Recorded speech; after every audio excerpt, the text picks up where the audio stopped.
Hi, welcome to our channel where we share the most intriguing stories.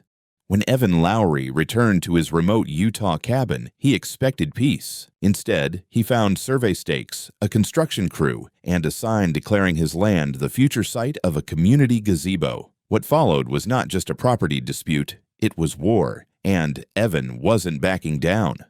I came back from Denver late on a Sunday evening, road-weary, caffeinated to the gills, and craving nothing more than a quiet night in my cabin. The Utah sky was turning its familiar burnt orange, and the light was fading just right across the ridges. Everything about this place had been meticulously chosen. The angle of the porch, the cedar siding, even the narrow dirt road that wound through pines to my half-acre sanctuary. I'd only been gone a week, just 7 damn days. But something was off the second my headlights swept across the yard. There were stakes in the ground, plastic markers with orange flags and spray-painted lines curling through my grass like veins. At first, I thought maybe some utility company had gotten confused and misflagged the property. It had happened once before, years ago, but then I saw the wooden sign.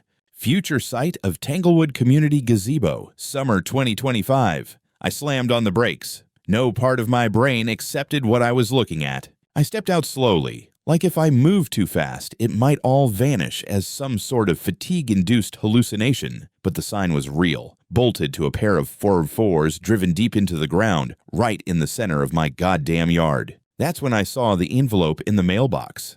No stamp, hand-delivered. Inside, a typed letter on HOA letterhead. Tanglewood Bluffs Homeowners Association, neatly formatted, legally dressed in faux authority. It stated that, in accordance with regional planning and community development priorities, my property had been selected for transitional repurposing into a shared space. Temporary evacuation is required to accommodate construction. They even included a map. My home was labeled Unzoned Outlying Dwelling to be demolished. In fine print, they recommended I vacate within 15 days for site preparation. I stood there, under the creeping dusk, holding that letter like it was radioactive. My cabin's silhouette loomed behind me. Smoke-black roofline, windows I'd installed myself, deck I'd hand-built over 2 summers. All of it marked for erasure by people I'd never met. It made no sense. My land wasn't part of any HOA. That was one of the first things I'd checked twice before buying. I'd gone through the county registrar with a fine-tooth comb. Tanglewood Bluffs ended 2 lots over. I was not within their jurisdiction, not even close. I drove to the edge of my gravel lane and looked across the road toward the nearest cluster of homes, modern little boxes perched behind iron gates. Tanglewood, spotlights glowed from yards. The scent of chlorine and cut grass carried faintly on the wind. Gated community, but only when it suited them, apparently. As I got back out of the truck, an old man shuffled out of his porch swing across the way. Battered cap, aluminum cane, beer in hand. Bob. He gave me a half wave and said, "You see the sign yet?" I nodded stiffly. Just got home. He smirked like someone who knew a fire was coming but didn't mind watching. "And they've been poking around all week. Survey crews, board members. Figured you were in on it." "In on what?" "Gazebo," he said simply, gesturing with his beer like it explained everything. "Karen said your lot was getting redeployed." Hell of a word. I didn't reply. I was already dialing the number printed on the letter. A receptionist with the chirpy menace of a Stepford wife transferred me to President Eddington. Straight to voicemail. I left a message that was calm in tone and volcanic in content. After that, I spent the next half hour walking the property. Markers at all 4 corners. Fresh spray paint. They hadn't just planned this. They were committed. I found a paper-stuffed folder staked to a tree behind the house, full of HOA architectural renderings, benches, solar lights, picnic zones, all laid out like they'd already broken ground. By the time I stepped back inside, it was fully dark. I locked every window, not because I was scared, because I was pissed.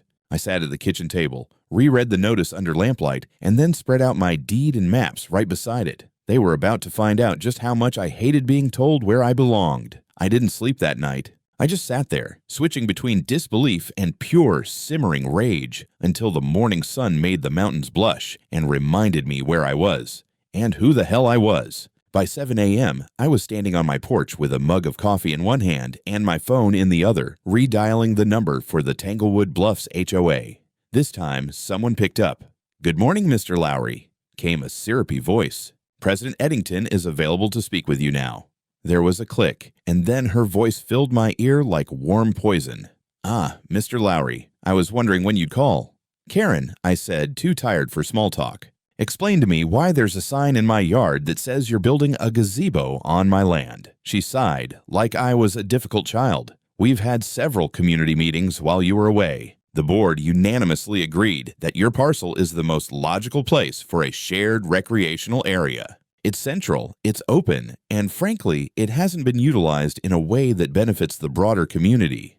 "It's not your community," I snapped. "It's my property, private, outside your HOA." "Well, technically, that's debatable," she said smoothly. "There's a bit of a discrepancy in the original parceling. Our planning committee believes your lot was incorrectly omitted from Tanglewood's original HOA incorporation." "That's a bold thing to believe. The county doesn't think so. The deed doesn't think so. And neither do I." Karen laughed, an airy, patronizing little thing. "Let's not be combative, Mr. Lowry. You're being offered a wonderful opportunity to contribute to the neighborhood. In fact, the board has even secured an alternate parcel for you." I blinked. "What?" "We're willing to exchange a lot just off Summit Lane. It's closer to the main entrance and much more accessible for visitors." "You mean the triangle between the dumpster enclosure and the maintenance shed? It's a vibrant space with lots of foot traffic," she said brightly. "Perfect for someone looking to stay connected with the community." I rubbed my temples. "Karen, I bought this land because it's not connected. I don't want foot traffic. I want pine trees and quiet. And yet you have a gorgeous clearing that could serve so many," she said, voice dropping into that tone people use when they're about to pray for you. "Sometimes we're called to put the needs of the group before ourselves." "You can shove your group needs," I said, trying to stay calm. "You don't get to just claim other people's land." "Mr. Lowry," she said coldly, "the board has already voted. You're outnumbered." "Lady, this isn't a democracy, this is trespassing." She hung up. I stood on my porch for a long minute, letting the silence settle around me like armor. Then I walked the property line again, counted all the survey stakes, checked the flagging tape. They'd even staked through my flower bed. That was when I made up my mind. I wasn't going to be polite anymore. I spent the next 2 hours digging through every document I had: deeds, plats, easements, zoning maps. I highlighted every clause that made my boundaries ironclad. Then I scanned and emailed the whole bundle to my lawyer, Natalie Kane, with a subject line that read, "Incoming HOA bullshit. Legal grenade, please." She called me within 20 minutes, already furious. "They're trying to what?" I gave her the short version. "I'll put a cease and desist together by this afternoon," she said. "This is textbook overreach. They're bluffing, Evan. You're on solid legal ground." "Yeah, but I don't think they care." "Then let's make them care." I thanked her and hung up. Around noon, I drove down to the edge of the Tanglewood neighborhood and parked near their ridiculous stone entrance sign, all fake waterfalls and flower beds. I walked up the path to the HOA office, a glassed-in suite above the community clubhouse. Inside, everything smelled like eucalyptus and desperation. Karen wasn't in. The receptionist handed me a community impact packet in a blue folder, like they were offering me a membership at a gym. It had glossy renderings of the planned gazebo, complete with smiling fake families and a golden retriever that looked photoshopped. At the back, there was a mock-up showing my cabin and property replaced with a circular path, flower beds, and something called a community reflection platform. I stood there staring at it, seeing my home turned into a mood board for suburban. Cultism. That night, I put up 5 new no trespassing, private property signs, and rigged motion lights along the tree line. I wasn't afraid. I was declaring the opening shot. If they wanted war, they'd picked the wrong architect. The next morning, I was just finishing my second cup of coffee when I heard the sound of metal clanking outside. Not wildlife, not wind, construction. I stepped out onto the porch barefoot, mug still in hand, and there they were. 4 men in neon vests and hard hats, rolling in a skid steer on a flatbed trailer like it was just another Tuesday. A 5th guy was already unloading rebar near where my raised garden beds used to be. Gone. Torn out. One of the workers nodded casually when he saw me. "You the homeowner?" "Damn right I am," I said. "And unless you've got a court order in your back pocket, you and your toy truck can turn the hell around." He looked puzzled, then pulled out a clipboard. We've got authorization from Tanglewood HOA to begin foundation prep. Gazebo Phase 1. There is no Phase 1. This is private property. You're trespassing. He scratched the back of his neck. Karen said this was all squared. Permits. Board approval. The whole thing.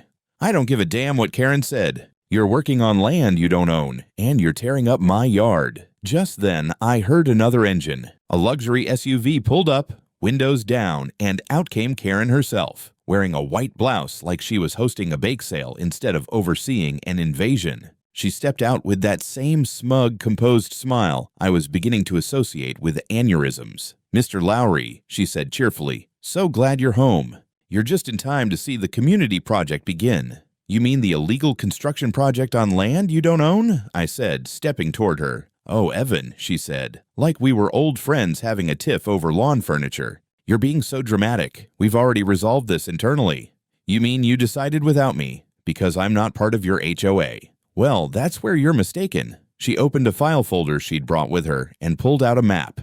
"We recently submitted an updated plat to the county. Your parcel now appears within the official boundaries of Tanglewood Bluffs." My blood ran cold.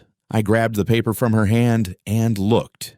It was a topographic overlay with a newly drawn dotted line curling around my lot like a noose. A big blue shape marked Future Gazebo and Community Commons sat right where my cabin should be. "This is fake." "No," she said. "This is progress. You forged this. You can't just draw new lines and claim the land." She shrugged. "We corrected a clerical oversight. That's all." The arrogance was so thick I felt like choking on it. I looked back at the workers who were now idling, watching the two of us like a tennis match. "Boys," I called out, "shut it down. Leave now." One of them stepped forward. "We're just following a work order, man. If there's a problem, take it up with the HOA." "Oh, I will," I said. "But if a single shovel goes into this ground again, you'll be taking it up with the sheriff." Karen laughed politely. "There's no need for threats, Evan. We're all neighbors here." "I'm not your neighbor," I growled. "I'm your worst nightmare. A man with time, a lawyer, and a mortgage that says this dirt belongs to me." She tilted her head, unbothered. "We'll see how the county views it." And with that, she waved at the workers like a queen dismissing the help. "Let's pause for now, gentlemen. No need to escalate things." As they packed up the machinery, I took pictures of everything. Tire marks, equipment, torn up ground where my garden had been. I walked the perimeter again and noticed the southern fence was gone entirely. Posts uprooted, not broken, removed, deliberate, coordinated. I called Natalie. She didn't even wait for me to finish before swearing. "Send me every photo right now. I'll file an emergency injunction." "Karen says they submitted a new plat to the county," I told her. "They've got something fake on paper." "That's criminal," she snapped, "not civil. That's tampering with land records." She was already typing as she spoke. "I'm flagging the assessor's office. You may need to make a personal visit to find out who submitted those revisions." "On it," I said. "And if I catch one more stake in my yard, I'm planting it through her windshield." "Don't get arrested," Natalie warned. "No promises." That afternoon, I went to the garage and took out the old steel signs I kept for snowplows and trespassers. Big, rust-proof, ugly things. Private property. Entry without written consent is a felony under Utah Code 76626. I bolted them to every post I could find, then added reflective tape and spotlights. If they wanted to pretend I didn't exist, I'd remind them like a migraine. By the time the sun went down, my property looked less like a yard and more like a fortified zone. And for the first time in days, I actually hoped they'd come back. I didn't sleep again. By morning, I wasn't just angry, I was operational. There's a difference. Anger gets you yelling into the void. Operational gets you into county records before the clerks finish their morning bagels. I rolled into the Grand Ridge County Administrative Building at 8:20 sharp, dressed in my most respectable flannel and with a binder under my arm thick enough to break someone's foot. Inside were all my original purchase documents, boundary maps, zoning letters, and a copy of the Utah State Code. I looked like I was prepping for war. And I was. The clerk at the records office looked mildly terrified when I asked to view the most recent updates to parcel 112-1009R. After scanning the system, she blinked and said, "This parcel was modified 3 days ago, reassigned from private to community shared space." My stomach dropped. "Who submitted the change?" She tapped the screen. "It was filed by a Gary Huxley." Authorized as a Community Development Liaison under Tanglewood Bluffs HOA. Approval signature here is Deputy Registrar Susan McNeil. I felt heat rise to my ears. Can I see the scanned submission? A few minutes later, she printed the full filing. The name, the signature, the attachments. It all looked official. Too official. My cabin and land were now shaded in light green on the assessor's map, marked Shared Use Facility Phase 1. This wasn't just fraud, it was fraud done well. I thanked the clerk and left, walking straight down the corridor toward the registrar's office. Susan McNeil had been with the county for years, and I'd only spoken to her once during my purchase. Briefly, politely. But I wasn't expecting the man sitting behind her desk when I walked in. Gray flannel suit, salt and pepper beard, half-drunk coffee. He looked up from his monitor and smiled. Evan Lowry? I froze. Do I know you? He chuckled. Not sure. Name's Derek Morgan. I work here now. But you built my sister's place on Oxbow Ridge. That cantilevered deck that pissed off the zoning board. Beautiful work. Right, I said, vaguely remembering. Good to see you. Got a memo this morning about your parcel, he said, motioning me to sit. Didn't like the smell of it. Figured you'd show up. I need to know if that submission from the HOA was real, I said bluntly. I think they forged authorization. Derek nodded and opened a log file on his screen. Submission was electronic, submitted after hours. IP address matches an HOA device from their clubhouse. What's weird is the approval signature doesn't line up with Susan's credentials. This stamp, it's recycled from an old form she hasn't used in 2 years. So it's fake. It's very fake, he said. Can you flag it? I can initiate an internal audit and escalate it to legal review. That'll freeze any changes to the parcel until the matter is resolved. Do it. He typed a few things. Done. But Evan, this means someone submitted fraudulent legal documents under someone else's name. That's not just HOA nonsense. That's a felony. Good, I said. They deserve the full ride. I thanked him, and before I left, he handed me a printed chain of custody form showing the submission log, timed, stamped, and marked with the IP address of the Tanglewood HOA server. By the time I stepped outside, the clouds were rolling in. Fitting. I called Natalie and gave her the update. She practically howled through the phone. Fraudulent filings, impersonation of a government officer, land tampering. They are so screwed. I'm filing an emergency complaint with the county and flagging it with the sheriff's office. This is officially criminal. She paused. How do you want to handle this next? I want them exposed, I said. No more polite notices. I want this public. Then we do it by the book, but loudly. That night, I sat in my truck outside the Tanglewood clubhouse and watched the lights go out one by one. I wasn't stalking. I was studying. Because if they had the gall to forge land records, they'd try something again. Probably soon. So I went home and began planning. They wanted a fight. I was done waiting. I woke up to find a Facebook post with my face on it. Someone had grabbed an old photo of me from the community barbecue 2 years ago, the only one I ever went to, and plastered it above a block of bold text that read, "Local property owner stands in the way of neighborhood unity." It was posted in a new public group called Tanglewood Together, and the comment section was already alive with pitchfork energy. This guy doesn't care about anyone but himself. He should be grateful we even want him included. What's he hiding in that cabin anyway?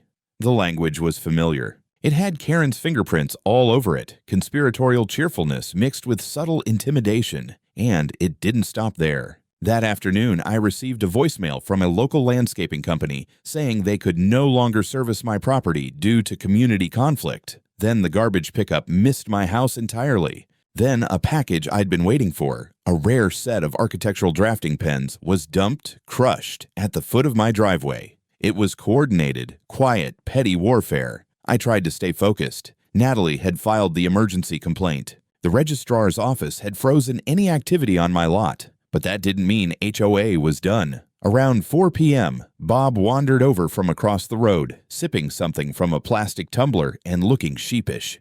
"Just so you know," he said, "they dropped off these flyers on every door last night." He handed me one. It was printed on glossy paper, full color, complete with a rendering of the proposed gazebo, smiling cartoon neighbors, and a list of shared benefits. My name appeared near the bottom in a tiny box labeled "Current Landholder Resisting Approval." It felt like a wanted poster. I stared at the paper, then folded it once, sharply, and dropped it into the fire pit without a word. Bob squinted at me. "You gonna do something?" "I already am," I said. He nodded, paused, then added quietly, "For what it's worth, I think you're in the right." That night, I put Phase 2 into motion. Cameras were too obvious, and I knew they'd just cry harassment. So instead, I called in a few favors. A buddy of mine, Malcolm, worked as a notary and sometimes moonlighted as a legal process server. He agreed to stop by the next time things looked suspicious, unofficially, of course. Another friend, Alex, was a local journalist for an architecture blog who owed me a favor. I told her I was staging a mock-up for a theoretical community space integration and wanted her to document it as part of an upcoming feature. Wait, you mean use them as the feature? Exactly. I timed it carefully. 2 days later, just before noon on a Friday, I left the front gate wide open. No signs, no warning. Then I sat back on my porch, camera rolling, coffee in hand, waiting. At 12:45, like clockwork, the rumble of tires announced their arrival. A cement mixer rolled in, followed by a flatbed loaded with stone pavers. And at the back of the convoy, of course, Karen's SUV. She stepped out like a senator at a ribbon cutting, clipboard in hand, beaming. She didn't even glance at me. The moment they stepped onto my property, Malcolm hit record. Alex raised her camera, and I just smiled. The air smelled like wet cement and audacity. Karen stood near the edge of my front lawn with one hand on her hip and the other pointing dramatically toward where the garden beds had once been. "Right here," she told the crew. "Foundation footprint starts just past that juniper. He said it was fine." Her voice was louder than it needed to be, like she was performing for some imaginary civic award ceremony. The workers didn't seem convinced. One of them hesitated near the mixer, glancing in my direction. I gave him a little wave and lifted my phone just enough for him to know I was filming. Malcolm stood beside me, casually snapping stills. He'd even brought a body-worn time-stamped cam, because of course he had. The man had notarized murder weapon inventories before. This was child's play. Karen hadn't seen him yet. The moment the cement chute dropped, I stood and called out, calm as hell. "Just so we're all clear, none of you have legal authority to be on this property." Karen turned. Her expression froze somewhere between startled and annoyed. "Mr. Lowry, you were notified. The community voted. This is going forward." "You are trespassing," I replied. "You're damaging private property. And if you pour that cement, you'll be facing felony vandalism on top of civil trespass." She smiled tightly, then noticed Malcolm and Alex standing just a few feet behind me. "What's this? Some kind of audience?" "I told you, Karen," I said, pulling a folded sheet of paper from my back pocket. "We're documenting everything. This is being submitted as part of a property crime report." "That won't hold up in court," she said, but her voice wavered. "No." I handed the paper to her. "This is a printout from the registrar's office. Shows the IP address from the HOA clubhouse used to forge property boundary updates. It's been flagged. Your little annexation is already frozen." Her face dropped just for a second. Then she laughed. "Oh, Evan, you're making such a mess out of nothing. We're here on behalf of the community. Why are you being so hostile?" "Because this is my land," I said. "And you're about to pour concrete on it without my consent. That's not a misunderstanding. That's a crime." Right then, as if the universe wanted to add punctuation, a sheriff's cruiser rolled up the drive. Not sirens, just slow, deliberate, with the calm inevitability of consequence. The door opened, and out stepped Deputy Moraine, broad-shouldered, stone-faced, and currently serving as one of my witnesses. Karen's voice pitched higher.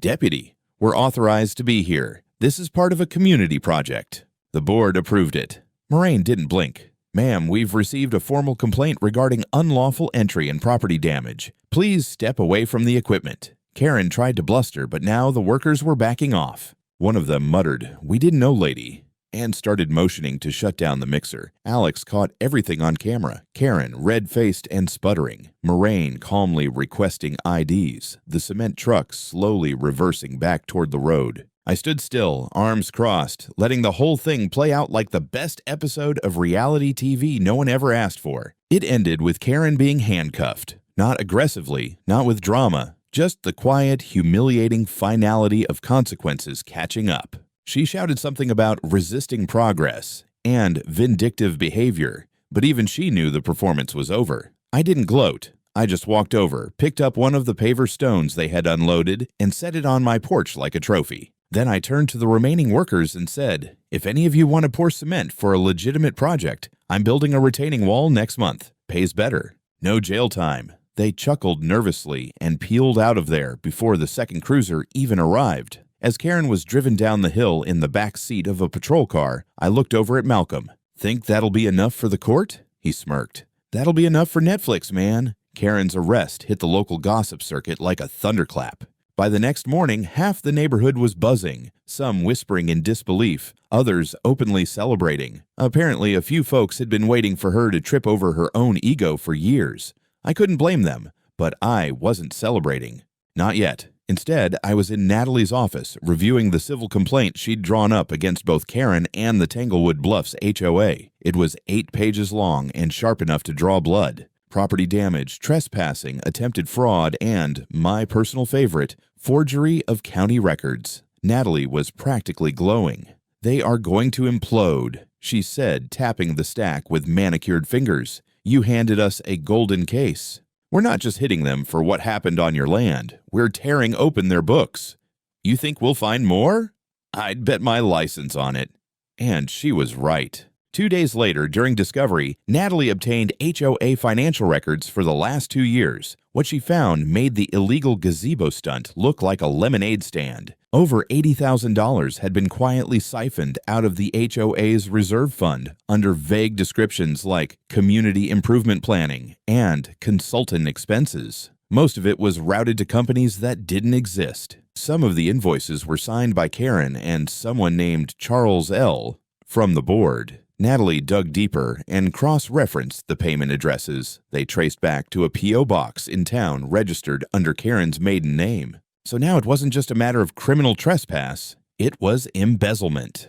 I sat back in the chair across from Natalie's desk, trying to wrap my head around how far this had spiraled. She was using HOA funds to build something on my land that she was planning to rent out. Natalie nodded. The foundation paperwork for Tanglewood Commons lists rental revenue projections and wedding bookings. Jesus. Oh, and get this. There's a clause stating that maintenance of the gazebo would fall on HOA residents, but profits from events would go through a private trust. Guess who's listed as the beneficiary? I didn't need to guess. Karen had essentially tried to launch a personal event business using stolen funds, forged land records, and a fake community center built on land she didn't own. If she'd spent half as much time reading legal code as she did designing community flyers, she might have had a decent career as a scam artist. Natalie contacted the DA's office with the new findings. The next day, investigators issued subpoenas for HOA board communications. And that's when the real cracks started forming. A quiet exodus began. Board members started lawyering up. One of them, a man named Jerry Cartwright, called Natalie directly and asked for a meeting. He came in shaking. "I didn't know how deep it went," he said. "She made it sound like we had special permits, like it was already approved. I just signed off on budget line items. I swear I didn't know she'd faked maps." He handed over emails, dozens of them, where Karen had personally instructed him to skip review. Just sign quickly and ignore Mr. Lowry's tantrums. There were references to removing opposition quietly and even discussions about leverage against other residents. Natalie looked at me across the table. "We don't need to go to trial. We're going to bury them in mediation. Can we include the HOA as an entity?" "Oh, absolutely. And when we're done, they won't just owe you money. They'll owe their entire membership answers." Outside, the wind had picked up.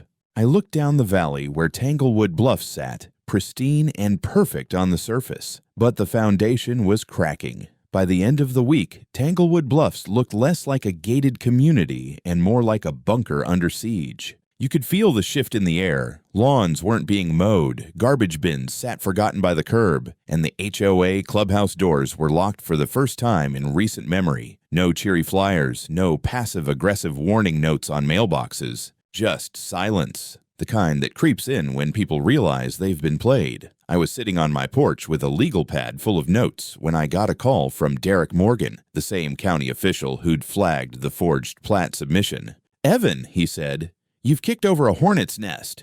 "Good," I replied. "I'm tired of being the one getting stung." He let out a low whistle. Our audit team just finished reviewing the registrar's logs. Turns out that wasn't the only forgery tied to Karen. There are at least 4 other parcels, all marked common use, in updated maps she submitted over the last 2 years. Let me guess, all adjacent to Tanglewood. Every one of them. He paused. And there's more. We traced a series of flagged approvals tied to someone in the planning department, Gerald Denton. You know him. I did. He was the guy who'd rubber-stamped minor permits and zoning exceptions. Pretty standard desk jockey. Or so I thought. Well, Derek continued, Denton pushed through the Tanglewood expansion changes, including yours, using override codes that should have triggered legal review. We're opening a formal investigation. So now it wasn't just HOA board members under scrutiny. County-level corruption was on the table. When I told Natalie, she didn't even blink. Then we bring the hammer down. By Monday, subpoenas were flying. Karen's emails were turned over in full, raw, unfiltered, and damning. The woman treated the HOA budget like her personal piggy bank and the board like her playhouse. The most infuriating part, she genuinely believed she was untouchable. And yet, cracks widened by the hour. Residents who had once sung Karen's praises were now lining up to demand accountability. Turns out, people get pretty angry when they find out their dues were funding someone's personal real estate venture. The final straw came when someone leaked a scanned copy of a proposal Karen submitted to a wedding venue company, offering exclusive booking rights to a scenic gazebo space in exchange for upfront construction financing. She'd attached renderings, with my cabin photoshopped out and replaced by a koi pond. The headline wrote itself. HOA president tried to turn private property into wedding venue, got cuffed instead. The HOA held an emergency meeting that Thursday night, open to all residents. I wasn't invited, but I didn't need to be. Half the board resigned on the spot. Karen, still out on bail, was notably absent. The county issued a press release the next morning. Multiple investigations opened into forgery, abuse of office, and HOA mismanagement in Grand Ridge County. But the best part? A formal injunction was filed to suspend all operations of Tanglewood Bluffs HOA until full audits and re-elections could be held. For the first time since this madness began, I sat outside and breathed. Not defensively, not waiting for something to blow up, just breathing. The wind rolled off the plateau.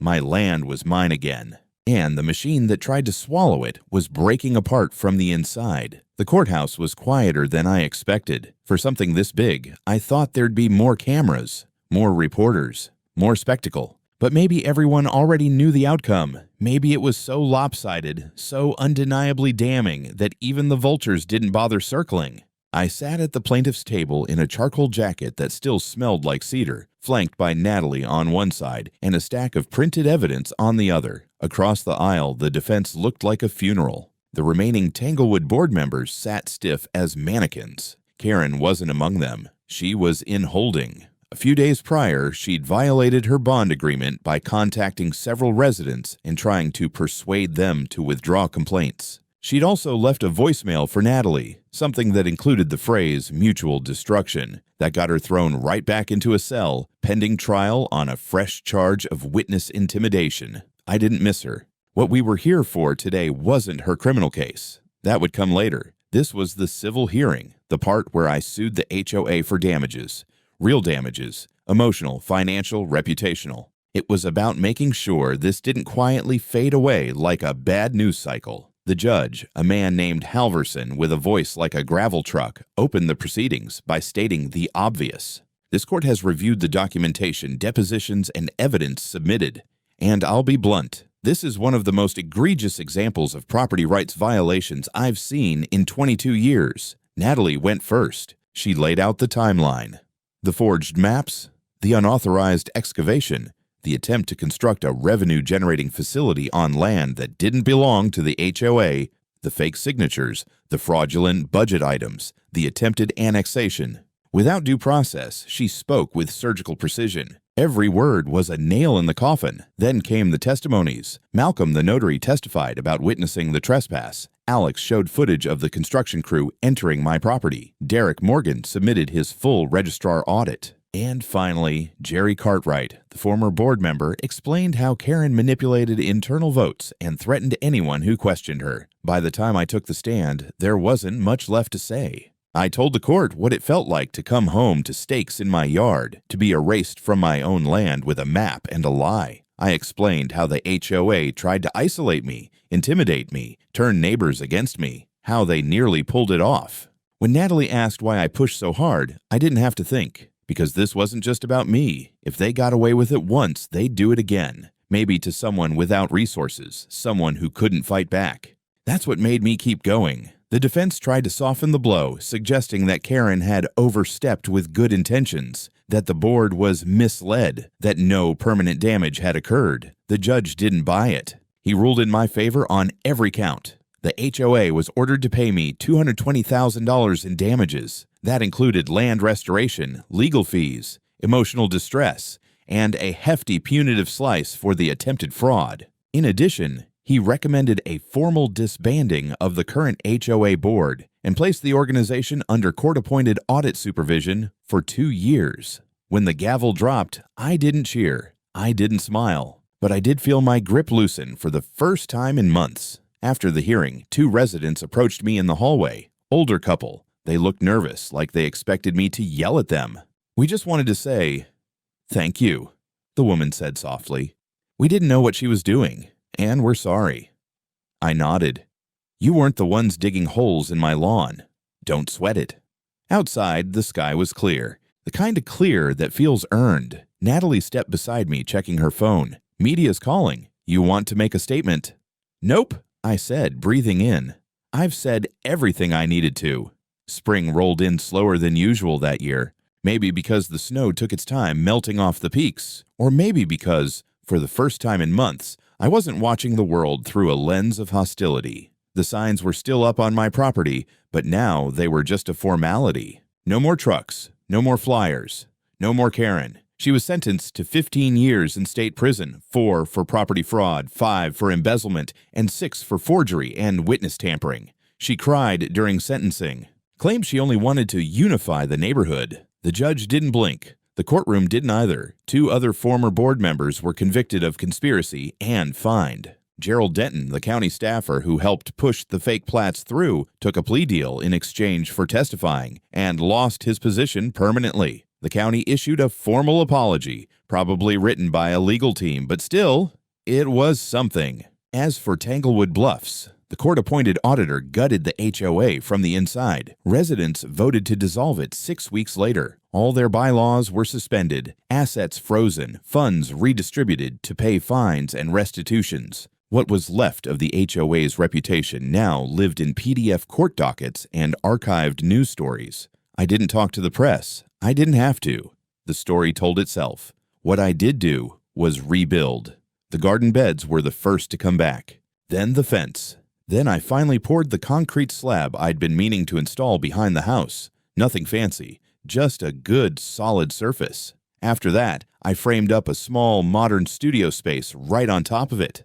My own design. Angled cedar siding, steel trim, a wall of windows facing the mountains. Inside was a drafting table, custom built, white oak, heavy enough to survive another war. I called it the Gazebo, just to amuse myself. One morning, about 6 months after the court case closed, a pickup pulled into my driveway. I recognized the driver, one of the guys from the original construction crew that Karen hired. He stepped out slowly, hands visible like he wasn't sure if I'd shoot him or shake his hand. "Didn't know what was going on back then," he said. "We were told it was all approved." "I know," I replied. "Not your fault." He nodded. "Heard you were designing cabins for people now. Real custom stuff." "That's the plan." "Well, I got land out near Mineral Ridge, thinking about building something up there. Nothing big, just a start." I gave him my card. By summer, I had 6 new clients. Word got around. The funny thing is, I never set out to fight anybody. I just wanted my space, my quiet, my view. And for that, they tried to erase me. Didn't work. So now every time I sit on the porch and sip my coffee, I look out at the spot where they wanted to pour that community cement slab and build their vision of unity. Now it's a studio, my sanctuary, my revenge. A brushed metal sign hangs on the door. It reads, "Private property not available for events, votes, or Karens." Underneath it, carved into the wood in small, clean letters, "Design by E. Lowry, owner." Always will be.